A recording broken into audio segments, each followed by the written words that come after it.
اعوذ باللہ من الشیطان الرجیم بسم اللہ الرحمن الرحیم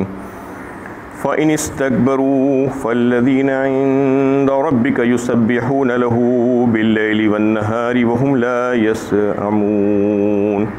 پھر اگر یہ لوگ سرکشی کریں اور آپ کی بات ماننے میں اپنی ذلت سمجھے تو ہمیں ان کی پرواہ نہیں، پس جو فرشتے تمہارے پروردگار کے پاس ہیں وہ رات دن اسی کی تسبیح کرتے رہتے ہیں اور وہ کبھی تھکتے بھی نہیں۔ یہ سورہ حامیم سجدہ کی 38 نمبر کی آیت ہے۔ گزشتہ درس میں جو بات چل رہی تھی کہ اللہ تعالیٰ فرماتے ہیں کہ رات اور دن اور سورج اور چاند یہ سب کے سب ہماری نشانیوں میں سے ہیں، یعنی قدرت کی نشانیاں ہیں جو اللہ تعالیٰ اس کو ظاہر کرتے ہیں اپنی توحید کو سمجھانے کے لیے۔ اور پھر یہ بات واضح کر دی گئی کہ یہ ہماری مخلوقات ہیں، لہٰذا تم ان کو سجدہ مت کرو بلکہ اس کو سجدہ کرو جو اس کو پیدا کرنے والی ذات ہے، اس کا جو خالق اور مالک ہے، اور ان کے پاس کسی قسم کے کوئی اختیارات نہیں ہیں، وہ بے اختیار ہستیاں ہیں اور بے اختیار چیزیں ہیں، اللہ تعالیٰ کی مخلوقات ہے۔ تو فرق جو ہوتا ہے کہ ایک موحد مسلمان اور مومن میں اور ایک کافر اور مشرک کا جو یعنی بنیادی فرق یہ ہے کہ جو ایک موحد ہوتا ہے اللہ کی توحید کو جو سمجھتا ہے وہ اللہ کے حکم کو سمجھ کر اسباب کو ظاہری اسباب کو اختیار کرتا ہے، یہ سمجھ کر کہ یہ اللہ کا حکم ہے اور پھر اس سے اس کو فائدہ بھی ہو سکتا ہے، لیکن اس کو وہ مؤثر حقیقی نہیں سمجھتا اور اس کی اپنی ذات میں اس کے نفع نقصان کا مالک نہیں سمجھتا، اور ہمیشہ اس کی نظر اس مسبب الاسباب کی طرف رہتی ہے جو مولا کائنات ہے، اور نتائج کے لیے ہمیشہ وہ اپنی نظریں اسی کی طرف کر کے رکھتا ہے، اور اس میں جو ہے یہ نہیں سمجھتا کہ یہ اس کی طرف سے اس کو فائدہ ہو رہا ہے، بلکہ یہ سمجھتا ہے کہ اللہ تعالیٰ چاہتے ہیں تو اگر مجھے فائدہ ہوگا اور اگر نہیں چاہیں گے تو مجھے اس سے فائدہ نہیں ہوگا۔ مسبب الاسباب کی طرف ہمیشہ اس کی نظر رہتی ہے۔ اس کے برخلاف جو مشرک اور کافر ہوتا ہے وہ اسباب ہی کو سب کچھ سمجھتا ہے، وہ یہ سمجھتا ہے کہ یہاں سے اگر مجھے کوئی فائدہ ہو گیا تو بس یہی سب کچھ ہے، اور اسی کے سامنے سجدہ ریز ہو جاتا ہے اور اسی کو اپنا معبود سمجھنے لگتا ہے۔ یعنی ایسے کروڑوں سجدہ گاہیں ہیں ان لوگوں کی کہ جہاں کہیں پر جو ہے کچھ فائدہ نظر آ گیا بس اس کے سامنے چھپ گئے، کوئی درخت کوئی پتھر کوئی چیز ان کی چھٹی ہوئی نہیں ہے، ہر چیزیں جو ہے اللہ تعالیٰ کی جو مخلوقات ہے اس کی وہ پوجا کرنا شروع کر دیے ہیں۔ اس میں ان کو اس سے منع کیا گیا ہے کہ یہ تمہارے جو ہے معبود نہیں ہو سکتے، بلکہ معبود تو وہ ہے جو ان تمام چیزوں کو پیدا کیا ہے، اس کی عبادت کرنی چاہیے اور اس کے آگے تمہیں سجدہ ریز ہونا چاہیے۔ یہ پیغام اللہ تعالیٰ کا ہمیں جو ہے ان تمام ہمارے ہم وطن بھائیوں کے سامنے پہنچانا چاہیے کہ تم جو ہے ان مخلوقات کے سامنے سجدہ مت کرو بلکہ اس کے سامنے سجدہ کرو جو اس کا خالق ہے۔ یہ جو ہے پیغام دیا گیا ہے اس آیت میں، اور پھر اس آیت میں جو ہے یہ فرمایا جا رہا ہے کہ اگر یہ تمام باتیں ان کو سمجھانے کے باوجود بھی، اتنا واضح بیان ہونے کے باوجود بھی اگر نہیں ماننا چاہتے اور جو ہے اس میں تکبر کرتے ہیں، غرور کرتے ہیں، تو پھر ان سے کہہ دو کہ جو فرشتے تمہارے پروردگار کے قریب ہیں، ان کے پاس ہیں، وہ رات اور دن اس کی تسبیح میں لگے ہوئے رہتے ہیں اور اس سے وہ کبھی بھی تھکتے نہیں ہیں۔ یہ آیت سجدہ ہے، اس کو پڑھنے اور سننے والے کے لیے سجدہ واجب ہو جاتا ہے، اور اس میں جو بات ہے واضح کر دی گئی کہ وہ فرشتے اللہ تعالیٰ کے جو ہے ہرکارے ہیں، اللہ تعالیٰ کے کارندے ہیں، حکومت الہیہ کے، وہ ہر آن اللہ کی توحید اور اللہ تعالیٰ کی بندگی اور اطاعت میں لگے ہوئے ہیں اور روا دوا ہیں۔ انہیں جو ہے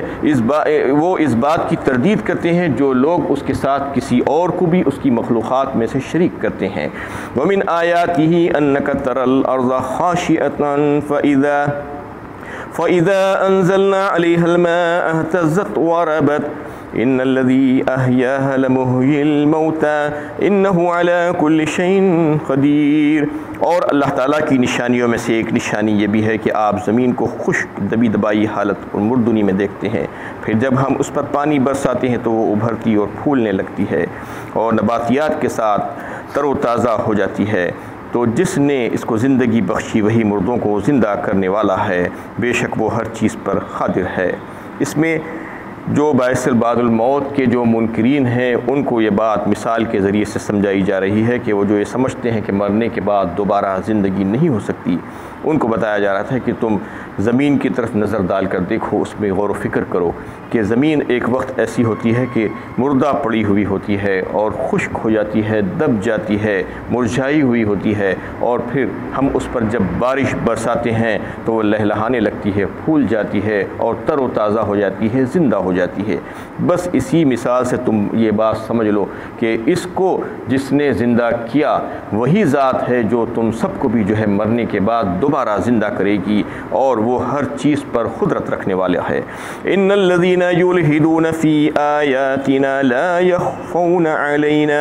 افمن يلقى في النار خير ام من ياتي آمنا يوم القيامة اعملوا ما شئتم انه بما تعملون بصير۔ جو لوگ ہماری آیتوں میں کجروی اختیار کرتے ہیں وہ ہم سے چھپے ہوئے نہیں ہیں۔ کیا وہ شخص بہتر ہے جو دوزخ میں ڈالا جائے، یا وہ شخص جو قیامت کے دن امن و امان کے ساتھ آئے؟ تم جو چاہو کیے جاؤ، بے شک وہ جانتا ہے جو کچھ تم کرتے ہو۔ اس میں ایک لفظ آیا ہے یلحدونا۔ یلحدونا جو ہے الحاد کی جمع ہے۔ الحاد جو کہتے ہیں وہ یعنی مائل ہونے کو کہتے ہیں، ایک طرف کو مائل ہو جانا۔ لحد خبر کو بھی کہا جاتا ہے، لحد اس واسطے کہا جاتا ہے کہ وہ بھی ایک طرف کو مائل ہو جاتی ہے۔ اور قرآن اور حدیث کی اصطلاح میں الحاد اسے کہتے ہیں جو یعنی قرآن اور اس کی آیات سے انحراف کرتا ہو۔ جو قرآن اور اس کی آیات سے جو انحراف کرنے والا ہو اس کو ملحد کہا جاتا ہے۔ اور اصل انحراف جو ہے جو قرآن اور حدیث سے جو ثابت ہے وہ یہ ہے کہ کوئی اس بات کو مانے اور اس پر ایمان رکھ کر اس کی تصدیق کرے کہ یہ آیات یہ قرآن کی آیت ہے، لیکن اس کے باوجود اس میں اپنے طرف سے کوئی بات گھڑ لینے کی کوشش کرے، ایمان اور تصدیق کرنے کے باوجود بھی اپنے طور پر اس میں کوئی جو ہے چیزیں ایسی گھڑ لینے کی کوشش کرے جس سے جو ہے اس کا مطلب ہی بدل جائے، اور جو قرآن کا جو مقصد ہے اس آیت کا وہ مقصد الٹا ہو جائے، اور جو قرآن اور نصوص سنت اور جو ہے امت کے اجماع کے خلاف ہو، جمہور امت کے خلاف ہو، تو ایسی چیز کو، ایسا کام کرنے کو الحاد کہا جاتا ہے۔ جو سیدھی سی بات ہو، قرآن کی جو بالکل سیدھی اور درست بات ہو، اس میں ٹیڑھا پن پیدا کر دینا اور اس کے سیاق و سباق کو جو ہے کاٹ کر اس میں کچھ دوسرے معنی اور مطلب پہنانے کی کوشش کر لینا، اور جو ہے خود گمراہ ہونا اور دوسروں کو گمراہ کر دینا، یہ الحاد ہے، اس کو ملحد کہا جاتا ہے۔ اور اس کے تعلق سے یہ ہے کہ کچھ جو لوگ دنیاوی طور پر علم حاصل کر لیتے ہیں، دنیا کا علم جو یعنی اس کو حاصل کرنے کے بعد ان کا جو ہے جو دین کا جو بنیادی اور جو ضروری علم ہے، دین کی جو ضروریات ہے، اس سے بھی ناواقف ہوتے ہیں۔ دنیا کے طور پر تو بڑے کامیاب نظر آتے ہیں، وہ لوگ ترقی یافتہ نظر آتے ہیں، لیکن دین کی جو ضروریات ہے اس سے بھی ناواقف ہوتے ہیں۔ اور جو مستشرقین ہیں جو اسلام پر اعتراضات کرتے رہتے ہیں ہمیشہ، اور جو دشمنان اسلام ہیں وہ لوگوں کے اسلام کے خلاف پھیلائے ہوئے پروپیگنڈا اور اسلام کے خلاف جو شکوک و شبہات وہ لوگ ہمیشہ جو پیدا کرتے رہتے ہیں اس سے متاثر ہو جاتے ہیں۔ اس قسم کے لوگ جن کے پاس دین کا بنیادی علم بھی نہیں ہوتا لیکن بظاہر اپنے آپ کو بہت اعلیٰ سمجھتے ہیں کیونکہ وہ دنیا کی کچھ ترقیاں حاصل کر لیتے ہیں، اور ان باتوں سے وہ متاثر ہو جاتے ہیں جو اسلام اور جو ہے اسلام کے جو ہے جو تعلیمات ہے اس سے جو ہے اس کا کوئی تعلق نہیں ہوتا ہے۔ اور جو ہے وہ لوگ اس قسم سے بھی علم حاصل کرتے ہیں جو آج کے دور میں کہ انٹرنیٹ پر بیٹھ جاتے ہیں اور پھر وہاں سے کوئی جو ہے کچھ معلومات حاصل کر لی جو اکثر گمراہ کن ہوتی ہے۔ انٹرنیٹ پر جو یعنی معلومات آپ کو ملتی ہیں ایسی سائٹس جو نے 80% سائٹس تو ایسی ہیں جو یہود و نصارہ کی بنائی ہوئی ہے، جو مسلمانوں کو گمراہ کرنے کے لیے بنائی جاتی ہے۔ شروع میں بڑے اچھے انداز میں جو ہے دل نشین انداز میں اس کو بات بیان کی جاتی ہے، لیکن بیچ میں آ کر جو ہے نہ کچھ ایسے باتیں کر دیتے ہیں جو انسان کو ایمان سے کفر کی حالت میں جو ہے لے کر چلا جائے۔ تو اس قسم کی معلومات وہ انٹرنیٹ پہ سے حاصل کرتے ہیں اور اپنے آپ کو بڑے تعلیم یافتہ اور علم والے سمجھنے لگتے ہیں۔ تو ایسا جو کام کرتے ہیں یہ جو ہے الحاد کی طرف جانا شروع کر دیتے ہیں جس کا اسلام سے کوئی تعلق نہیں ہے، اور اگر کچھ معلومات وہ حاصل کرتے بھی ہیں تو ان لوگوں سے جو دشمنان اسلام ہیں، دشمنان اسلام سے اگر آپ کچھ پوچھیں گے تو وہ صحیح اور سچی بات کیسے کہہ سکتا ہے، وہ تو غلط بات ہی کہے گا۔ تو اس قسم کا علم اور اس قسم کی معلومات وہ ان لوگوں سے حاصل کر کے جو ہے جو کام کرنے کی کوشش کرتے ہیں، جو اعتراضات جو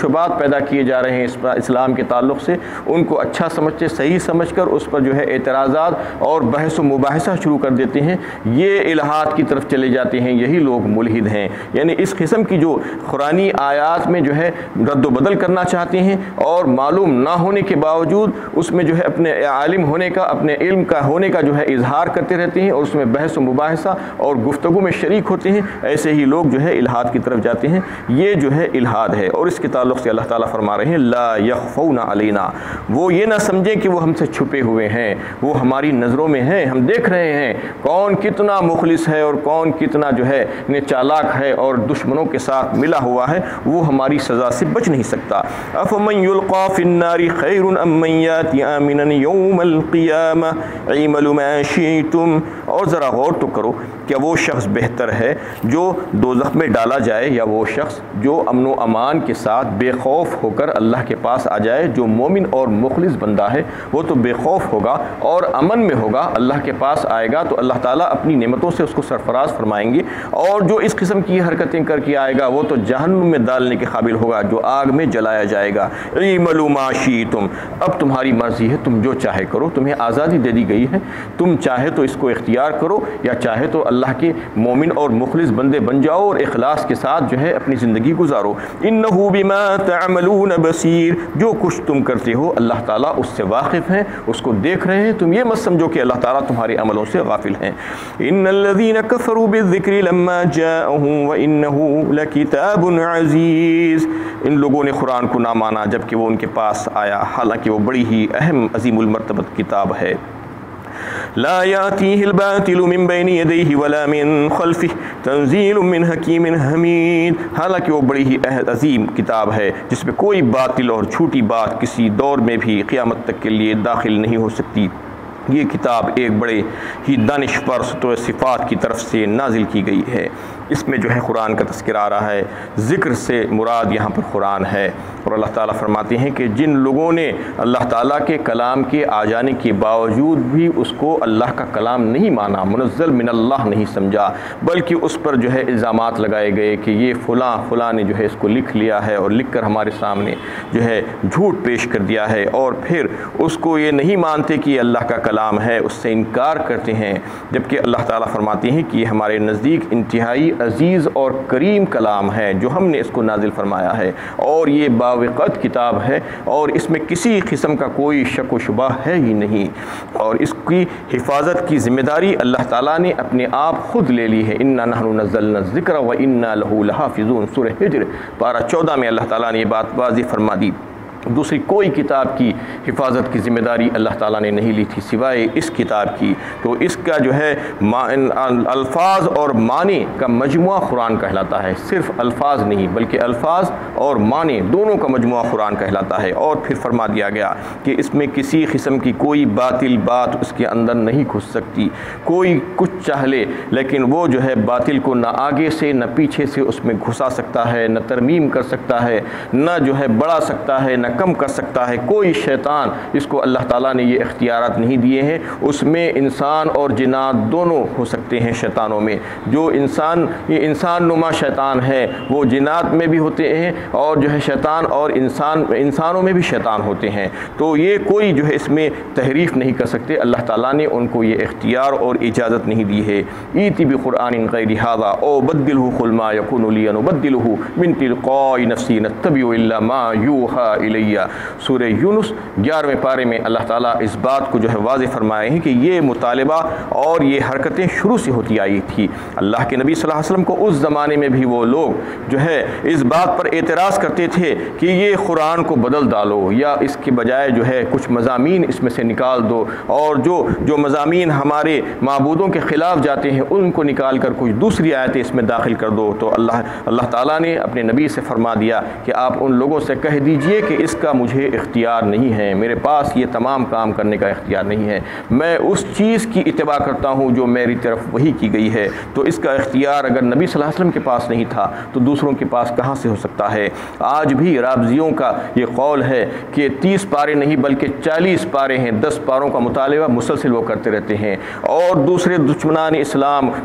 کفار اور مشرکین جو ہے اس میں آیتوں کی تبدیلی کے لیے جو ہے انہیں بات کرتے ہیں اور اس کا مطالبہ مسلسل کرتے رہتے ہیں کہ 100 آیتیں اس میں سے نکال دو، 50 آیتیں نکال دو، یا کم از کم 20 آیتیں اس میں سے نکال دو، کچھ انہوں نے پوائنٹ آؤٹ کیے ہیں۔ تو یہ چیز ممکن نہیں ہے، اللہ تعالیٰ فرما رہے ہیں یہ قیامت تک ممکن نہیں ہوگی، کیونکہ اس کی حفاظت کی ذمہ داری اللہ تعالیٰ نے خود لی ہے، اس کے الفاظ بھی اور اس کے معنی بھی۔ الفاظ کی ذمہ داری اس طریقے سے لی ہے کہ کروڑوں حفاظ جو ہے اللہ تعالیٰ نے پیدا فرما دیے ہیں، ان کے سینوں میں اس کو محفوظ کر دیا گیا ہے، ایک ایک لفظ، ایک ایک زیر و زبر کی غلطی بھی ممکن نہیں ہے۔ 1435 سال ہو چکے ہیں، اس میں ایک غلطی ابھی تک نہیں ہو سکی ہے اور قیامت تک نہیں ہوگی۔ اسی طریقے سے معنوی غلطیاں بھی اس میں نہیں ہو سکتی۔ اللہ تعالیٰ نے نبی صلی اللہ علیہ وسلم کو اور آپ کے بلا واسطے جو ہے شاگردوں کو جو صحابہ کرام کہلاتے ہیں ان کو جو ہے اس کی تعلیم فرمائی ہے اور اس کے معنی اور اس کے احکامات بتا دیے گئے ہیں۔ اب کوئی بھی جو ہے ملحد بے دین اگر اس میں تحریف کرنے کی کوشش کرے گا اور اپنے جو ہے باطل عقائد اور فاسد عقائد کو لانے کی کوشش کرے گا تو ہزاروں علماء حق اٹھ کر کھڑے ہو جاتے ہیں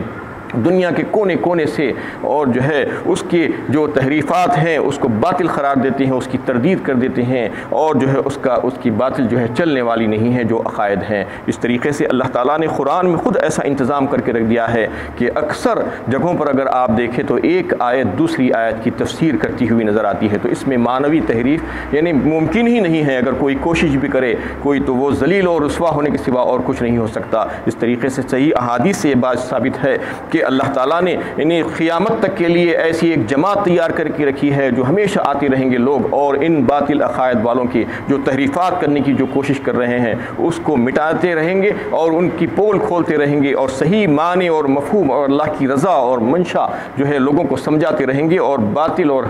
حق کا جو ہے جو فرق ہے وہ لوگوں کے سامنے واضح کرتے رہیں گے۔ یہ انتظام اللہ تعالیٰ نے خود کر دیا ہے۔ تو اس طریقے سے دونوں طریقے سے اللہ تعالیٰ نے جو ہے اس کی حفاظت فرمائی ہے، لفظی طریقے سے بھی جو ہے اور معنوی طریقے سے بھی اس کی حفاظت کا وعدہ فرمایا ہے۔ وآخر دعوانا الحمد للہ رب العالمین۔